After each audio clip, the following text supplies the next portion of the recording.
జవహర్ గారి మీద దాడి చేయటమే కాదు, గత 5 సంవత్సరాల కాలంలో కూడా ఈయన ప్రతాప్ గారు అని చెప్పి ఒక దివ్యాంగులకు సంబంధించిన ఆయన మీద కూడా దాడి చేశారు.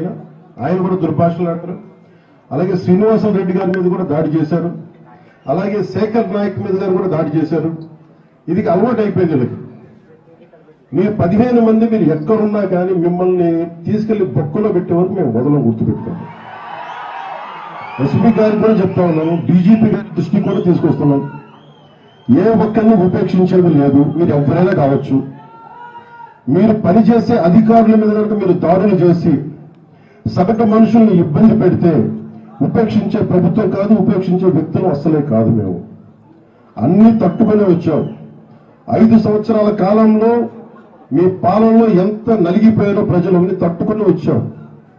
ఇంకా మాకు అధికారం ఉంది కదా అని చెప్పి గౌరవ ముఖ్యమంత్రి చంద్రబాబు నాయుడు చాలా సంయమనంతో ఉన్నారు. మా సంయమనాన్ని పరీక్షించకండి, మా సహనాన్ని పరీక్ష పెట్టకండి. చాలా గట్టిగా ఉంటుంది చెప్తున్నాం. దీని తాలూకు పరిస్థితి మర్యాదగా మాట్లాడుతూ ఉన్నాం. రాయలసీమ ఒక్కరి కోట కాదు, ఒకరి జాగీరి కాదు, గుర్తుపెట్టుకోండి. మీ ఇష్టానికి వచ్చి గవర్నమెంట్ ఆఫీసులోకి వస్తాం, లెక్క పక్క లేకుండా మాట్లాడతామంటే మేమెవరూ ఊరుకోం.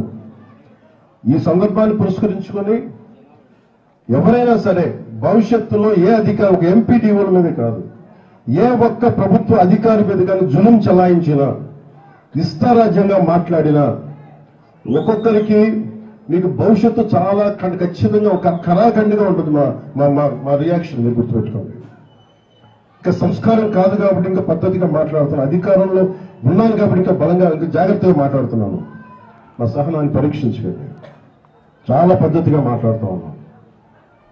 అలాగే వైసీపీ నాయకుడికి కూడా మీ నాయకుల్ని నిగ్రహించుకోమని చెప్పండి. రోడ్ల మీద రైతుల కోసం తమకు లేని కథలు చెప్పడం కాదు, చేసిన న్యాయానికి కథల్ని మళ్ళీ ధర్నాలు చేయడం కాదు. ముందు ఆయన జవహర్ గారిని నేను ప్రతిసారి మాట్లాడుతున్నప్పుడు ఒక దళిత అధికారి మీద దాడి చేసి ఇవన్నీ మాట్లాడి ఇందులో ఎవరెవరో నా చోట శ్రీనివాసరెడ్డి గారు ఉన్నారు. ఆయన రెడ్డి సామాజిక వర్గానికి చెందిన వ్యక్తి. ప్రతాప్ గారు ఉన్నారు, నాకు ఆయన గురించి తెలియదు, ఆయన దివ్యాంగులు. అలాగే శేఖర్ నాయక్ ఉన్నారు, ఆయన షెడ్యూల్ ట్రైబ్స్ సంబంధించిన వ్యక్తి. ఇది ప్రతి చోట, ఇది ఒక్కరికి సంబంధం లేదు, ఒక జాతికి సంబంధించింది కాదు. కానీ మేము ఏదైనా చేయగలం, అధికారంలో ఉన్నాం కాబట్టి. సుదర్శన్ రెడ్డి గారి మనుషులందరికీ చెప్తున్నాం, నేను మళ్ళీ ఒకసారి వచ్చి ఇక్కడే తెస్తేస్తాను చెప్తున్నాను. కడపలోనే, అన్నమయ్య జిల్లాలోనే, రాయలసీమ వచ్చి కూర్చున్నాను. ఇలాంటి పిచ్చి వర్షాలు కురుస్తాయి. అవసరమైతే నా క్యాంప్ ఆఫీస్ ఇక్కడ పెట్టుకుని మిమ్మల్ని సరిచేసే వరకు నేను ఇక్కడే కూర్చున్నాను చెప్తాను. మీకు ఆ సహనాన్ని పరీక్షిస్తాను. ఎందుకంటే అన్ని తెగించి వచ్చాం. రాష్ట్రం బాగుండాలి. రాయలసీమ యువత ఎక్కడికో మారి వెళ్ళిపోతూ ఉన్నారు. ఉద్యోగాలు, ఉపాధి అవకాశాలకి ఎక్కడికో బెంగళూరుకి, తమిళనాడుకి ఎక్కడికో వెళ్ళిపోతున్నారు. వాళ్ళందరికీ ఉపాధి అవకాశాలు రావాలి. ఈ విధంగా మేము ఆలోచిస్తూ ఉన్నాం. ప్రభుత్వం అధికారులందరూ కూడా మేము బలం ఇవ్వడానికి వచ్చాం, మరి బలాన్ని నిర్వీర్యం చేయడానికి రాలేదు.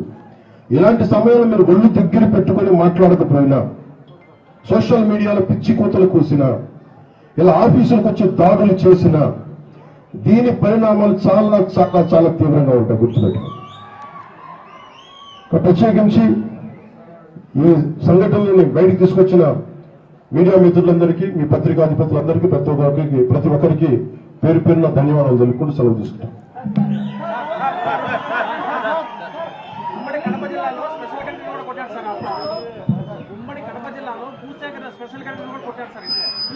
సార్ అని చెప్పండి.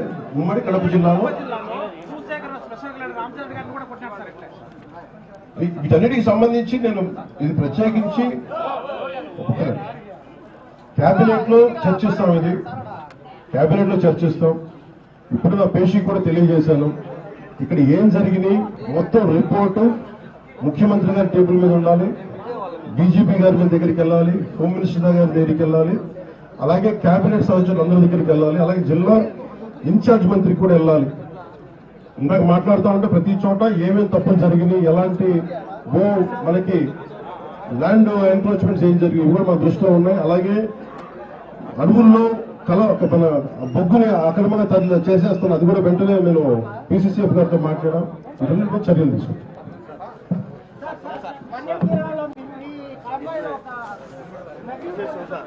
రైతులందరికీ మండ్యం జిల్లాలో పర్యటనలో ఉన్నారు.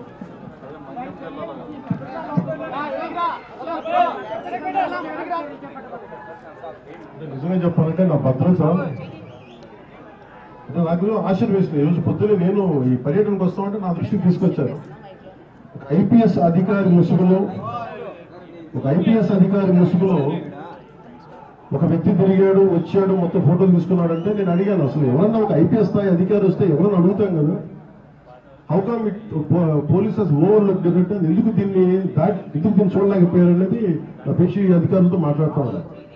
ఇది కేవలం నాకు పనిచేయడం తెలుసు, రాష్ట్ర పోలీస్ శాఖ బాధ్యత, ఇది ఇంటెలిజెన్స్ శాఖ బాధ్యత, హోంశాఖ బాధ్యత, అలాగే డీజీపీ గారి బాధ్యత. నాకు పనిచేయడమే తెలుసు. అధికారం ఉన్నా లేకపోయినా పనిచేస్తాం. ఈరోజు అధికారం ఉన్నా పనిచేస్తాం, రక్షణ ఉన్నా పనిచేస్తాం, రక్షణ లేకపోయినా పనిచేస్తాం. అంటే వైకాపా సంబంధించిన కొంతమంది అధికారుల ప్రమేయం ఇందులో ఉందని ఒక వాదన అయితే బలంగా బయటకు వస్తుంది. అంటే అది నాకు అంటే నేను వైకాపా విధి విధానాలను ఎదిరిస్తాం, కానీ ఒక మాట మాట్లాడబోయే ముందు దానికి సరైన ఆధారం లేకుండా మాట్లాడకూడదు.